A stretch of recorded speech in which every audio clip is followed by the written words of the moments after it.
Сәлеметсіздер ме? Менің есімім Гүлшат. Өз кезегімде мен Ақмарал Кеңесқызына рахметімді айтқым келіп отыр. Сол кісінің арқасында ағылшын тілінде мен еркін сөйлей аламын, өз ойымды жеткізе аламын. Курсқа бастапқыда келген кезде мен ағылшынша мүлдем сөйлей алмайтынмын, және де сөйлеу мен үшін бір қиын болатын, қорқыныш болатын, менде дұрыс айтпай қалатын шығармын деген.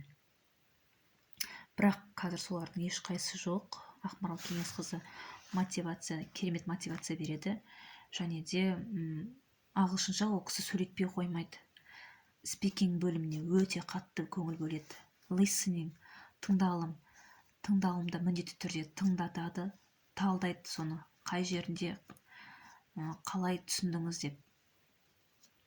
Reading оқытады, және ол оқығаның дұрыс оқып жатырсың ба, дұрыс оқымасаң қайтадан оқытады.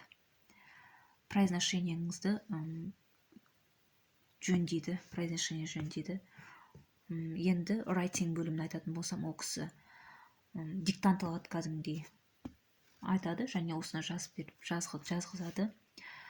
Ақмарал Кеңесқызымен сөйлемеу мүмкін емес ағылшынша, және де ол кісінің барлық методикасы маған ұнайды.